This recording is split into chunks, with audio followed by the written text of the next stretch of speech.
Guys, the weather is warming up, and this is the perfect time for you to get active outside. I know I will be. And I started using Mando, whole body deodorant. With Mando, I feel completely in control of my body odor, no matter the situation, no matter the activity. And my favorite part, I can use this anywhere, truly. It is full body security. Right now, new customers get $5 off a starter pack with our exclusive code and link. Use code Chael after you go to shopmando.com. This is clinically proven to block odor all day and help prevent odor for up to 72 hours. And all Mando products are paraben and baking soda free. I keep the solid deodorant stick and the spray deodorant in my arsenal so that I'm guaranteed to always smell fresh. Now, my go-to scent, Mount Fuji. New customers get $5 off a starter pack with our exclusive code. That's over 40% off your starter pack when you use code Chael at shopmando.com. Get a solid stick deodorant, a cream tube deodorant, 2 free products of your choice, and free shipping. Support the program. Let them know Chael sent you. Is Jon Jones the biggest troll in UFC history? Now, if you would have asked me this at any other time, I'd have told you no. If Jon Jones would have pulled me aside and showed me his greatness, but compared it to his bank account and said, why do these things not go together?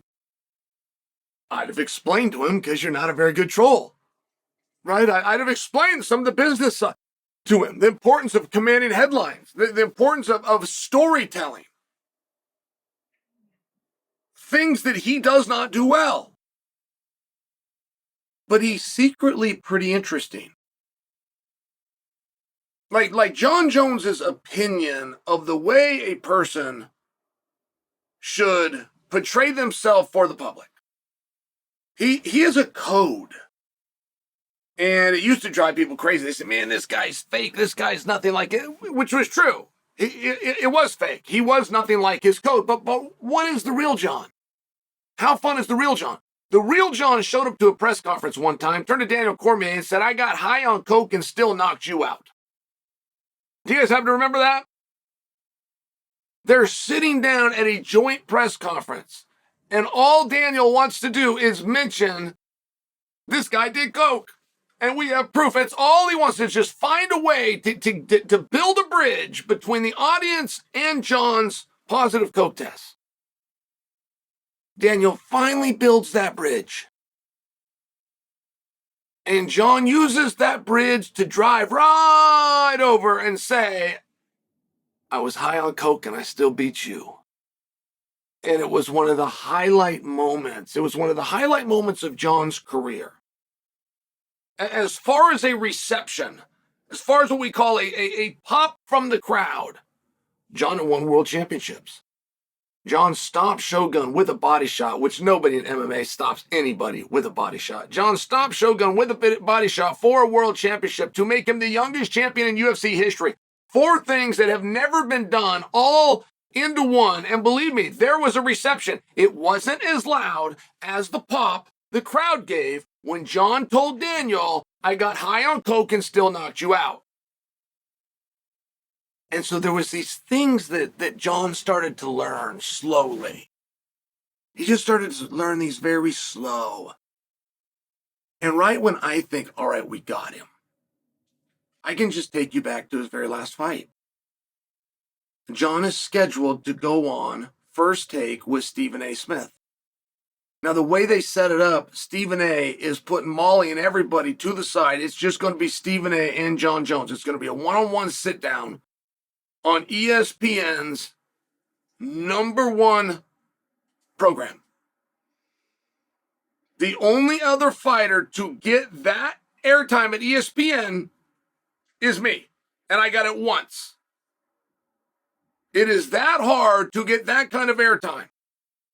That gets reserved for the starting quarterback. That gets reserved for the kid that just won the Heisman. That gets reserved for the person that just won Wimbledon. Just for example, they want Jon. Jon doesn't show. This is November of last year. Jon didn't show. Jon canceled it. In fact, he canceled all his media for the day and decided that he was going to go walk around New York City. No, I'm not kidding. So, our ability to understand the growth of Jon Jones in terms of the entertainer and the partner and the brand and what it is he is expected to bring to the table in exchange for those huge paychecks, largely in that moment of touring Times Square, goes up in smoke. So, Jon gets done with the fight. He says he wants to get $30 or $40 million. Now, this is great trolling. This is great trolling. Where do you get a number as random as $30 or $40 million? Like, if your parents ever asked you, do you need some money, you run to the store, and you're like, man, I need $2 or $3.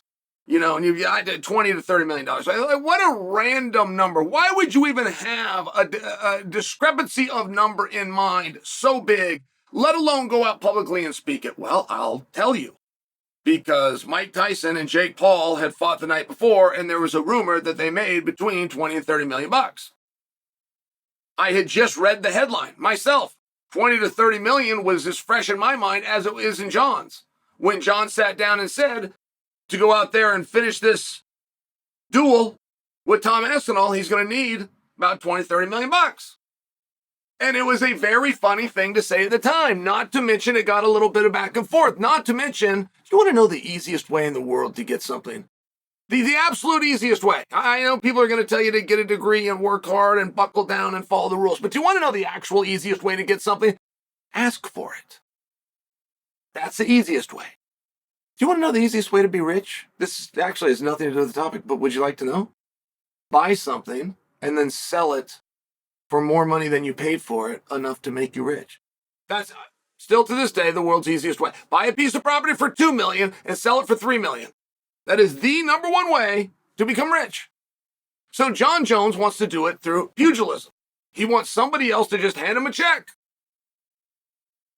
And he came up with a number of $20 to $30 million. Now, I don't know if I get to choose that. Is that like to the promoter to decide? Does the promoter look at it and goes, all right, 20 to 30 million, I'm going to go with 28. Or he goes, well, now let's do good business here. He said he'd do it as low as 20. Let's go right at 20. It was just a very bizarre number, but it was still a number, and it was still the number, and it was still his number, and it's still the number from him that we're working on to this day. And Jon is now coming out and saying, I don't care if they do the fight. I don't care if they move on without me. Now, in the art of war, you must convince your opponent that you have a weapon that they are not prepared to deal with. That is step number one. You've got to convince them that you've got it. Very hard thing to do. But number two is you must convince them that you are willing to use it. But if you have those two things together, if you are truly the best in the world and you are the one that the people want to see, and the history books will be written inaccurately if they don't involve you, and you truly are willing to take your ball and go home, you're in a very good position to begin to leverage and to start negotiating. Now, there's still a bottom and there's still a ceiling. There's deals that are sustainable, and checks that you can write, ways to get things done. And then there's things that we just simply don't do because that's not sustainable business. Those are also conversations for another day. But Jon Jones coming out and saying, I don't care. I haven't fought in a period of time, and my brand is doing just great. I got this little thing going on in Thailand because the brand is so strong and I'm making money on it anyway. He is successfully showing us that he can move on without the belt successfully, but he also doesn't have all of the information, which is those camps and seminars that want to have him don't want to have the former champion. It is very much a game of linguistics. And the moment he is stripped and the moment he is former champion, that value does decrease. That's true. And there's been many heavyweight champions out there that are rubbing nickels together that didn't understand that concept, that are still talking around and sitting around and telling you about the yesterday. That's true. I don't know that that's the situation Jon's in, because I don't believe that Jon is unwilling to do this fight. I don't believe Jon is holding this fight up at all, as a matter of fact. I think that Jon has been very clear, whether it's up, down, or sideways. I think he's been very clear with the UFC where he stands and that they have accepted his position. I think it's just that the UFC and Jon, and now apparently Aspinall, have all band together to keep that said information that is agreed upon and would be very intriguing. But for now, they're keeping it from you.